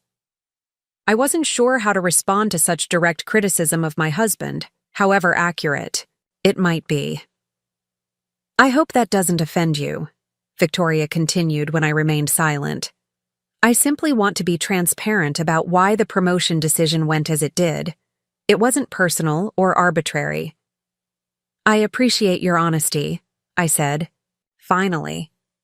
And I understand the decision, even if James doesn't. Will you consider the foundation position? Your father mentioned you were still deciding. I am, I confirmed. It's a complex situation right now. Of course, Victoria said smoothly. Take all the time you need. The offer stands regardless. And Emma, whatever you decide, I hope we'll have the chance to work together in some capacity. I think we'd make a formidable team. After we said our goodbyes, I sat staring at the phone, processing the unexpected conversation. Victoria Barnes, the intimidating CEO who had barely acknowledged my existence for 7 years, had just offered me professional respect and something approaching personal regard. The world seemed to be realigning in ways I couldn't have predicted. I spent the rest of the morning researching the foundation position more thoroughly, reviewing similar initiatives in other cities, and mentally drafting a vision for what this organization could become. By lunchtime, I knew I wanted the job, not because of how it might affect James or my relationship with him, but because it aligned perfectly with my skills and passions. My father found me in the kitchen making a sandwich. Productive morning? He asked, noting the focused expression on my face. Very, I replied. I'm going to accept the foundation position. He smiled, clearly pleased, but trying not to show it too obviously. A good decision. The board will be thrilled. I just need to figure out how to navigate everything else, I admitted. James, our marriage, where I'm going to live, one step at a time, my father advised. Start with what you know for certain. The rest will follow. What I knew for certain was that I couldn't return to the life I'd been living, the careful tiptoeing around James's ego, the constant adjustment of my own needs to fit his vision. Whether that meant divorce or a fundamental restructuring of our relationship remained to be seen, but the status quo was no longer acceptable. Around mid-afternoon, my phone rang again. James. After letting it go to voicemail twice already, I decided it was time to talk. Hello, James. Finally, he said, exasperation evident. I've been trying to reach you all day. I needed space to think. And have you finished thinking? Or should I continue to wait for my wife to deign to communicate with me? The sarcasm was thick, defensive. I've decided to accept the foundation position, I said, ignoring the barb. A pause, then. I see. And were you planning to consult me at all about this decision that affects both our lives? The way you consulted me about the countless career decisions you've made over the years, I countered. Or the way you consulted me before telling, Victoria, my father was just a mechanic? That's ancient history, Emma, and completely different circumstances. Not to me, it isn't. James sighed heavily. Look, if you want the job, take it. I already said I support that. But this silent treatment, this running away to your parents' house, it's childish and unnecessary. It was necessary for me, I replied evenly. I needed distance to see our situation clearly. And what exactly do you see? His tone was challenging. I see that we want different things from this marriage. Maybe we always have. Meaning what? Meaning you want a supportive accessory who accommodates your ambitions without question. I want a partner who values my dreams as much as his own. Another silence, longer this time. When James spoke again, his voice was carefully controlled. That's an unfair characterization. Maybe, I conceded, but it's how I feel right now. So what happens next? You stay with your parents indefinitely? We live separate lives? I don't know yet, I answered honestly. But I do know I can't go back to how things were. What if things could be different? James asked, an unfamiliar note of vulnerability creeping into his voice. What if I'm willing to adjust my perspective? The offer surprised me. James rarely admitted the possibility of being wrong about anything. What does that mean exactly? It means I've been thinking too. About what you said, about how I view your family. Maybe you're right. Maybe I have been. Dismissive. Maybe. Fine, I have been, he admitted reluctantly. But people can change, Emma, if you give them reason to. Change shouldn't require an ultimatum, James. It should come from genuine respect and care. Then give me the chance to show you that respect, he urged. Don't make decisions about our future based on the past. Part of me wanted to believe him, to imagine that the events of the past few days had triggered genuine self-reflection. But the larger part, the part that had finally awakened to the reality of our relationship, remained skeptical. I need more time, I said finally. And I need to see actions, not just hear promises. James was silent for a moment, clearly not the response he'd hoped for. Fine, he said eventually. Take your time. But remember that relationships require compromise, from both sides. After we hung up, I sat in my childhood bedroom, turning the conversation over in my mind. Was James capable of the fundamental change our relationship would require? Did I even want to invest the emotional energy necessary to find out? Or was it time to accept that some differences were irreconcilable? The next day, Monday, brought clarity in unexpected ways. I was helping my mother with some garden prep for spring, enjoying the simple physicality of the work, when my phone buzzed with a text from Tyler's wife, May. "Are you okay? Heard you left. Here if you need to talk." I was touched by her concern, especially given her connection to James through Tyler. I replied with a simple thanks and assurance that I was fine, just taking some time to think. Her response was quick. "Understood. FYI, James at office today, saying everything normal. Declined partnership with Community Development Initiative Victoria proposed." That gave me pause. The Community Development Initiative was exactly the project my father's foundation would be partnering with, the one Victoria had mentioned in her call. If James was actively opposing it, what did that say about his claim to support my new position? I was still processing this information when my father arrived home early from a meeting, his expression unusually serious as he entered the kitchen where my mother and I were having tea. "Everything okay, Dad?" I asked, immediately concerned. "Fine," he assured me, kissing my mother's cheek before sitting down. "Just an interesting morning." He studied me for a moment. "I had a meeting with Pinnacle today, Victoria and several board members." "About the building lease?" "Partly," he nodded, "but mostly about the Community Development Initiative, the one the foundation will be partnering on." I thought of May's text. Was James there? Yes, my father confirmed, though I got the impression he wasn't originally scheduled to attend. He seemed determined to be involved. "What happened?" I asked, a sense of foreboding growing. My father sighed, running a hand through his silver-streaked hair. He presented a counter-proposal, suggested the initiative was misaligned with Pinnacle's core competencies, and offered an alternative that would, in his words, maximize shareholder value while maintaining the appearance of community investment. "The appearance," I repeated, the final illusion shattering. Even now, with everything at stake, James couldn't see beyond profit margins and strategic positioning. Victoria didn't appreciate his perspective, my father continued with diplomatic understatement. She reminded him rather forcefully that the decision had already been made at the board level. How did he react? Not well, my father admitted. He suggested that perhaps she was being unduly influenced by personal connections rather than business sense. My mother's eyes widened. He didn't. He did, my father confirmed. It was uncomfortable. He was referring to you, I said, the realization bitter. Implying Victoria's decision was based on her relationship with you rather than the merits of the project. My father nodded. That was the implication, yes.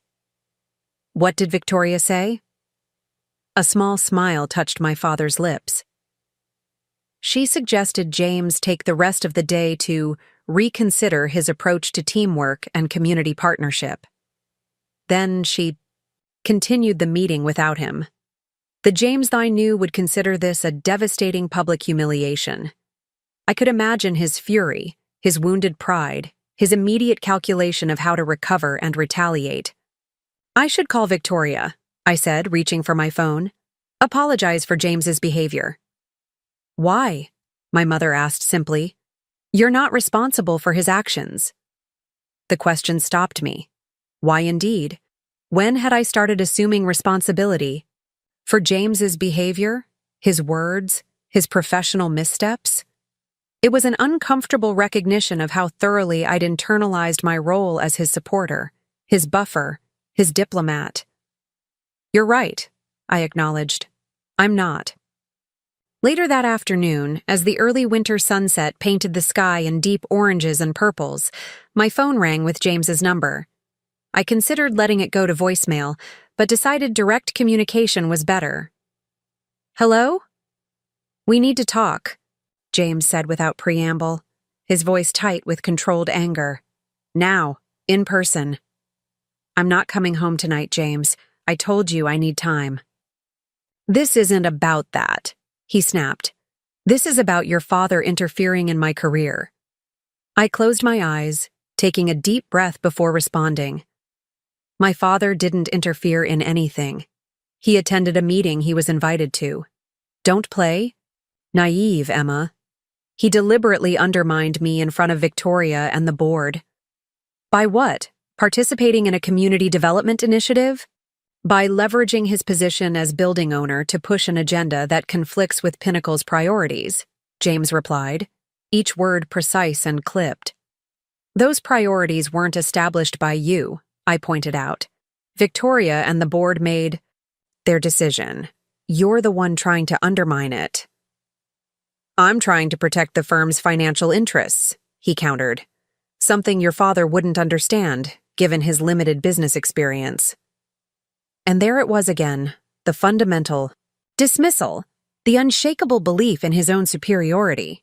Despite everything that had happened, despite my walking out, despite Victoria's clear preference for a different approach, James remained convinced of his rightness. My father built a successful business from nothing, I said quietly. He's made smart investments that have created wealth not just for himself, but for his employees and community.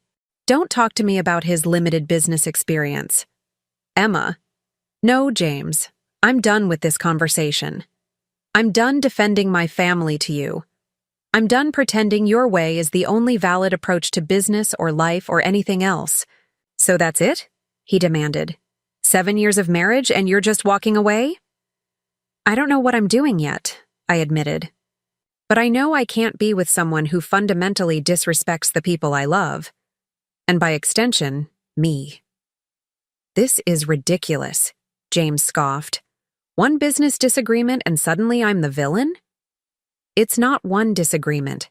It's a pattern that's existed our entire relationship. I just couldn't see it clearly until now. Couldn't see it, or chose not to. His tone turned accusatory. You were happy enough with our life when it benefited you. The condo, the social status, the financial security. Now suddenly it's all beneath you? The attack was so fundamentally unfair that it momentarily robbed me of response. When had I ever prioritized those things? When had I ever indicated they were what I valued about our marriage? I think this conversation is over, I said finally. We're both too emotional for productive discussion. Fine, James bit out. But this isn't finished, Emma. Your father may think he holds all the cards because of the building, but Pinnacle has options. Remember that. The implied threat hung in the air even after we disconnected. I sat in the gathering darkness of my childhood bedroom, trying to process the conversation and what it revealed. The James I'd spoken to bore little resemblance to the man I'd believed I married, the ambitious but fair-minded professional I'd supported for 7 years. This James was bitter, vindictive, willing to threaten my family to maintain control. Had he always been this person beneath the polished exterior? Or had recent events, the lost promotion, my departure, the public correction from Victoria, pushed him toward behavior he wouldn't normally exhibit? And did the distinction even matter at this point? The next morning brought unexpected clarity in the form of an email from Victoria Barnes, addressed to both me and my father. Miguel and Emma, I wanted to follow up on yesterday's meeting and clarify Pinnacle's position regarding the Community Development Initiative. The board remains fully committed to this partnership, which we believe represents not just good corporate citizenship, but sound long-term business strategy. Regarding yesterday's interruption, please be assured that James Mitchell was not speaking for Pinnacle Investments. His views do not reflect our corporate values or direction. Steps have been taken to address this disconnect. Emma, I sincerely hope you'll accept the foundation position regardless of personal complications. Your expertise would be invaluable to this initiative. I'm available to discuss any concerns either of you might have. Victoria Barnes, CEO, Pinnacle Investments. I read the email twice, wondering what steps have been taken meant exactly. When my phone rang moments later with May's number, I had a feeling I was about to find out. "Emma, are you sitting down?" May asked without greeting. "Yes. Why?" "James has been placed on administrative leave, effective immediately." I sank onto my bed, genuinely shocked. "What? Why?" "Officially for actions contrary to company policy and direction," May replied. "Unofficially? He threatened to leverage client relationships against the firm if Victoria didn't reconsider the community initiative approach." "He what?" "Tyler was in the room," May continued. "He said James completely lost it after yesterday's meeting, went to Victoria's office and basically said either she backs his approach or he'll take key clients with him to a competitor." I closed my eyes, imagining the scene. James's cold fury, his absolute certainty that his value to the firm would force Victoria's hand. It was the ultimate miscalculation. "What happens now?" I asked.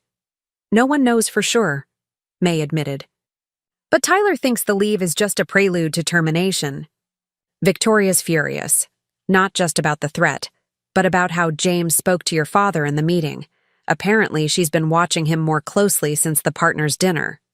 This is—" I trailed off, unable to find adequate words. "A complete disaster," May finished for me. "I'm sorry, Emma, I know things were already complicated between you two." After we hung up, I sat motionless, absorbing the implications. James's career at Pinnacle was likely over. The very thing he'd built his entire identity around, sacrificed for, prioritized above all else, and he'd destroyed it himself, with his arrogance and inability to adapt. I should have felt vindicated. Instead, I felt a complex mix of sadness, concern, and, if I was honest, relief. Whatever happened next between us, the power dynamic had fundamentally shifted. James could no longer position himself as the successful provider gracing his kindergarten teacher wife with a lifestyle she couldn't possibly achieve on her own. My father found me still sitting on my bed, staring at Victoria's email. "Bad news?" he asked, noting my expression. "James has been placed on administrative leave," I told him. "He apparently threatened Victoria after your meeting yesterday." My father's eyebrows rose. "That was unwise." To put it mildly. I looked up at him. "Dad, did you know this would happen? When you bought the building? When you offered me the foundation job? Was this the plan?" He sat beside me, his expression serious. "Emma, I've known men like James my entire life. Men who believe their education, their connections, their particular kind of intelligence makes them superior. To people like me, I didn't need to plan anything. Men like that eventually self-destruct when their assumptions are challenged. So the building purchase, the foundation offer, that wasn't about James at all?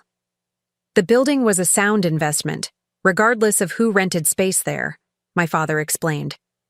"The foundation is something your mother and I have wanted to establish for years, and you're genuinely the most qualified person we know to run it." He smiled slightly. "Not everything revolves around James Mitchell, even if he believes it." "Does." I laughed despite myself, recognizing the truth in his words. James did indeed view the world as organized around him and his concerns. The idea that my father had made major business decisions without considering their impact on James Mitchell would be inconceivable to him. "What do I do now?" I asked, feeling suddenly adrift. "What do you want to do?" my father countered. "Not what you think you should do, or what would make others happy. What would make you happy, Emma?" It was a shockingly simple question that I hadn't truly asked myself in years. What did I want? Strip away the expectations, the compromises, the careful navigation of James's priorities, and what remained? "I want to accept the foundation position," I said immediately. "I want to do meaningful work that I'm good at." My father nodded, encouragingly. "What else?" I hesitated, the words difficult after years of suppression. I want to be valued for who I am, not who someone else wants me to be. And James? My father asked gently. Do you want to try to save your marriage? That was the hardest question of all. Did I? After everything that had happened, after seeing so clearly the fundamental misalignment in our values, our priorities, our very worldviews. I don't know, I admitted. Part of me thinks I should try. 7 years is a long time to just walk away from. But another part wonders if it was ever really what I thought it was. Only you can answer that, my father said, patting my hand. But remember, Mija, time invested isn't a reason to invest more if the return diminishes your spirit. Coming from my practical, business-minded father, the advice struck home with particular force. He was right. The years I'd already given to the marriage weren't a compelling reason to give more if the fundamental issues couldn't be resolved. Later that day, I texted James, "We need to talk, in person, tomorrow." His reply was immediate. My office, 10 a.m. I almost laughed at the presumption. Even now, he was trying to dictate the terms, to position the meeting on his territory. No, I replied. Neutral ground, the coffee shop on Madison, 11 a.m. A longer pause, then, fine. The next morning dawned clear and cold. Winter sunlight harsh against fresh snow that had fallen overnight. I dressed carefully, not in one of the polished professional outfits James preferred, but in clothes that made me feel comfortable and confident. Dark jeans, a soft sweater, boots that were stylish but practical for the weather. Small rebellions that nonetheless felt significant. I arrived at the coffee shop a few minutes early, selecting a table in the corner that offered some privacy without complete isolation. James arrived precisely at 11, his punctuality one constant in a sea of change. He looked different. His usual immaculate appearance slightly diminished, shadows under his eyes suggesting sleepless nights, a tension in his movements that hadn't been there before. "Emma," he said, sliding into the seat opposite mine without removing his coat, as if uncertain he'd be staying long. "James," I replied, pushing a cup toward him. "I ordered your usual." He looked momentarily surprised by the consideration, then nodded his thanks. "You've heard? About the administrative leave?" "Yes." His jaw tightened. Victoria overreacted. She'll realize her mistake when clients start asking questions. Even now, he couldn't see it, couldn't recognize that his approach had fundamentally failed, that the world was changing around him while he remained rigidly committed to an outdated paradigm. "I don't think she will," I said gently. "The board supports her vision for Pinnacle. The community initiative has been well received. Your approach is the past, James, not the future." He stared at me, genuine confusion in his eyes. "Since when do you understand corporate strategy?" "You teach kindergarten." "Taught," he corrected himself. "I've always understood more than you gave me credit for," I replied, refusing to be baited by the dismissal. "But that's not why I wanted to meet." "Why then? To gloat?" Bitterness seeped into his tone. "To tell me how your family has won?" "This isn't about winning or losing, James. It's about recognizing reality." I took a deep breath. "I'm accepting the foundation position." "Of course you are," he muttered, "and I'm filing for divorce." That caught him off guard. He set down his untouched coffee, genuine shock registering on his face. "What?" "I think we both know this isn't working," I said quietly. "Hasn't been working for a long time. Because of one fight? One professional setback? That's it? 7 years just discarded?" "No. Because of fundamental differences in how we see the world, how we treat people, what we value." I met his gaze directly. "I can't be with someone who looks down on my family, who sees relationships as transactions, who measures people's worth by their utility to him. James leaned forward, something like panic flashing in his eyes. People change. Emma, I can change. Can you? I asked simply. Because from where I'm sitting, even after everything that's happened, you still don't see the real problem. You still think Victoria overreacted. You still think my father orchestrated some elaborate plot against you. You still think I couldn't possibly understand corporate strategy. He had no immediate reply to that, perhaps recognizing the truth in my assessment. I don't hate you, James, I continued more gently. I think you're brilliant in many ways, driven, focused, determined. But those qualities have hardened into something rigid and unyielding. You can't adapt, can't consider that other perspectives might have value. And your father's perspective is inherently superior because he built his business from nothing? James challenged, a flash of the old arrogance returning. No, it's valuable because it's different from yours, because it considers more than just profit margins and shareholder value, because it recognizes that businesses exist within communities, not above them. James stared into his coffee cup for a long moment. When he looked up, something had shifted in his expression, the calculation replaced by something that might have been genuine regret. I never meant to hurt you, he said quietly. I thought I was building something for us. I know, I replied, and I did. James wasn't a villain in his own mind. He was the hero of his story, making necessary sacrifices for a greater goal. The tragedy was his inability to see that others might not share his vision or values. What happens now? He asked, suddenly looking lost. We move forward separately, I said gently. I'll have my lawyer contact yours. We can keep it civil, straightforward. He nodded slowly, the fight gone out of him. And Pinnacle? The foundation? Those aren't your concern anymore, I reminded him. You'll find your path, James. You always do. As we said our goodbyes outside the coffee shop, snow beginning to fall again in gentle flakes, I felt not triumph, but a quiet certainty that I was finally choosing my own path. The road ahead wouldn't be easy. Divorce never is. New careers bring challenges, family dynamics evolve. But for the first time in years, I was walking forward as Emma, not as an extension of James Mitchell's ambitions. 3 months later, seated in my new office at the Reyes Community Foundation, looking out over downtown Westlake with a clear view of Oakwood Tower, I knew I'd made the right choice. Sometimes the most powerful thing you can do isn't to win an argument or prove someone wrong. Sometimes it's simply to walk away with your dignity intact toward a future you've chosen for yourself. Up next, you've got 2 more standout stories right on your screen. If this one hit the mark, you won't. Want to pass these up? Just click and check them out.